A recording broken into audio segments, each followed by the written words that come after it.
नमस्कार दोस्तों, आज की वीडियो की शुरुआत करते हैं इन खूबसूरत टमाटर के पौधों के बारे में।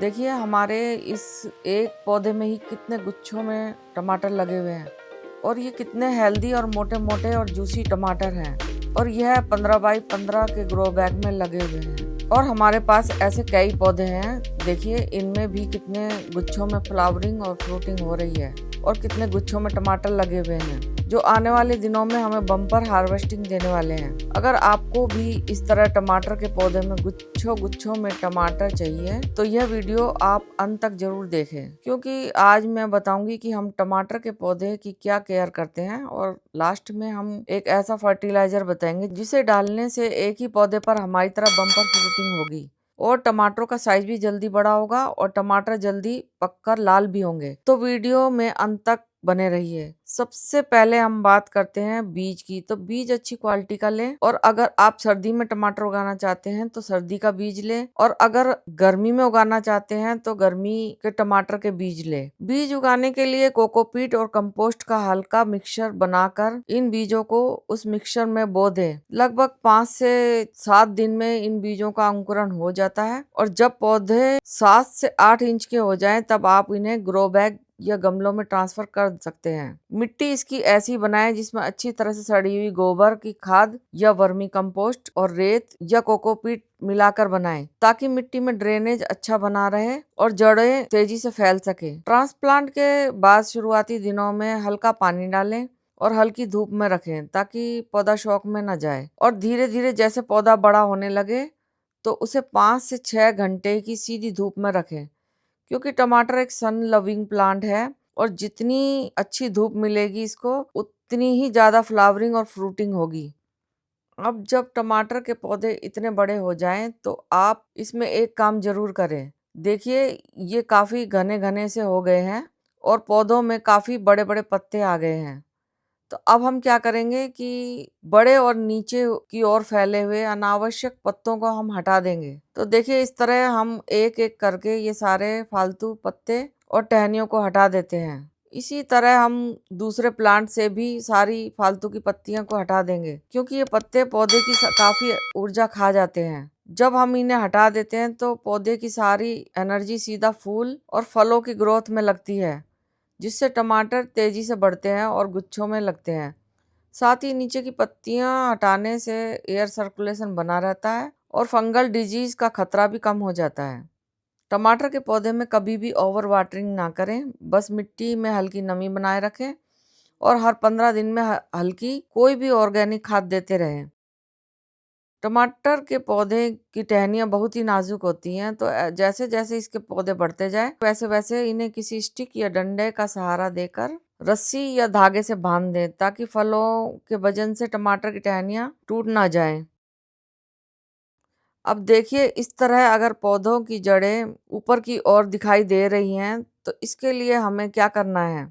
सबसे पहले हम मिट्टी की हल्की हल्की सी गुड़ाई कर लेंगे। देखिए इस तरह हल्के हल्के से गुड़ाई करें। अब हम क्या करेंगे, इसमें थोड़ी सी मिट्टी डालकर इन रूट्स को कवर कर देंगे। इसी तरह हम दूसरे कंटेनर में भी हल्की हल्की गुड़ाई करके इसमें भी देखिए इस तरह थोड़ी थोड़ी मिट्टी डालकर इनकी रूट्स को कवर कर देंगे, क्योंकि टमाटर के तने से नई नई रूट्स निकलती हैं। जब हम इन्हें कवर करते हैं तो और ज़्यादा जड़ें बनती हैं, जिससे पौधा ज़्यादा पोषण खींच पाता है और ग्रोथ भी अच्छी तेज हो जाती है। तो इस तरह हम बाकी पौधों पर भी यही काम करेंगे। अब बात करते हैं उस फर्टिलाइज़र की जो आज हम इसमें डालने वाले हैं। तो देखिए बनाते हैं हमारा इफ़ेक्टिव ऑर्गेनिक लिक्विड फर्टिलाइज़र। इसके लिए हमने एक खाली टब लिया और सबसे पहले इसमें हम डाल रहे हैं सरसों की खली। इसे हमने 3-4 दिन के लिए पानी में भिगोकर रख दिया था। ये हम लेंगे 1 लीटर। सरसों की खली में नाइट्रोजन, फास्फोरस और पोटाश भरपूर मात्रा में होता है, जो पौधों की वेजिटेटिव ग्रोथ और फ्लावरिंग दोनों के लिए ज़रूरी है। अब इसके बाद देखिए यह हमारा किचन वेस्ट से बना खाद का घोल, जिसे हमने कई दिनों तक डिकम्पोज होने दिया था। इसमें सब्जियों के छिलके, फलों के छिलके और थोड़ा सा गुड़ मिलाकर फर्मेंट किया था। अब इसे हम छान लेते हैं और इसका लिक्विड इस मिश्रण में डालते हैं।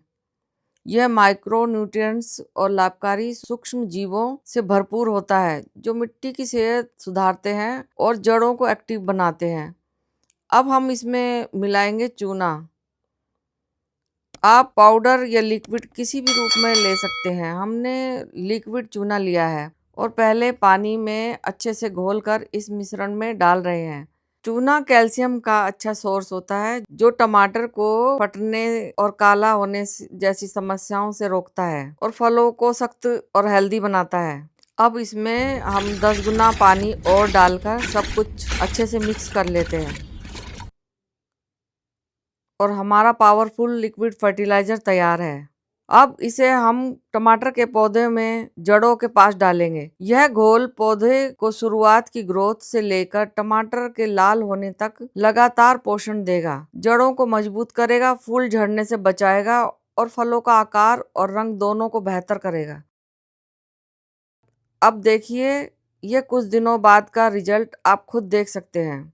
टमाटर का साइज तेजी से बढ़ा है और रंग भी बदलना शुरू हो गया है। हरे से हल्के नारंगी और अब लाल की तरफ जा रहे हैं और गुच्छों में फल साफ दिखाई दे रहे हैं।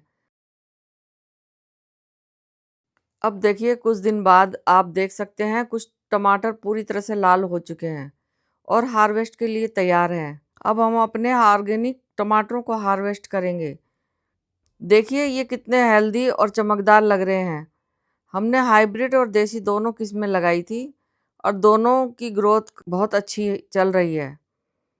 तो चलिए एक एक करके इन्हें तोड़ते हैं और अभी भी कई लगे हुए हैं जो अभी हल्के लाल हैं। इन्हें भी हम तोड़ लेते हैं क्योंकि ये 1-2 दिन में खुद ही पक जाएंगे और जो छोटे हैं वे अब और तेजी से बढ़ने लगेंगे क्योंकि हमने बड़े फलों को हटा दिया है।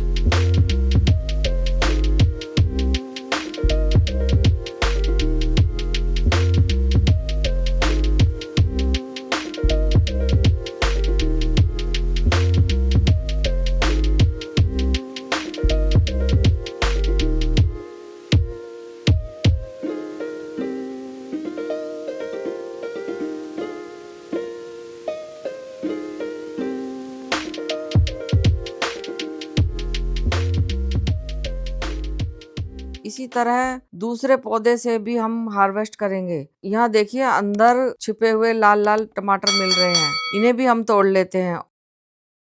सिर्फ एक ही पौधे से हमें लगभग 500 ग्राम से ज्यादा टमाटर मिल गए हैं और देखिए आज हमने कितनी शानदार हार्वेस्ट की है, जबकि अभी भी पौधे पर कई गुच्छों में टमाटर लगे हुए हैं जो आने वाले दिनों में और भी अच्छा उत्पादन देंगे। तो दोस्तों, आप भी अपने घर पर ऐसे ही बम्पर और ऑर्गेनिक टमाटर उगाना चाहते हैं तो इन सभी स्टेप को फॉलो करें। सही धूप, संतुलित पानी, समय पर प्रूनिंग और हमारा सीक्रेट लिक्विड फर्टिलाइजर जरूर इस्तेमाल करें। गार्डनिंग में धैर्य सबसे ज्यादा जरूरी है और जब आप अपने हाथों से उगाए हुए लाल टमाटर तोड़ते हैं तो उसकी खुशी अलग ही होती है। उम्मीद है यह पूरी जर्नी बीज से लेकर हार्वेस्ट तक आपको पसंद आई होगी। अगर वीडियो अच्छी लगे तो सपोर्ट जरूर करें और ऐसे ही ऑर्गेनिक गार्डनिंग टिप्स के लिए जुड़े रहिए। मिलते हैं अगली वीडियो में एक शानदार पौधे की कहानी के साथ। धन्यवाद।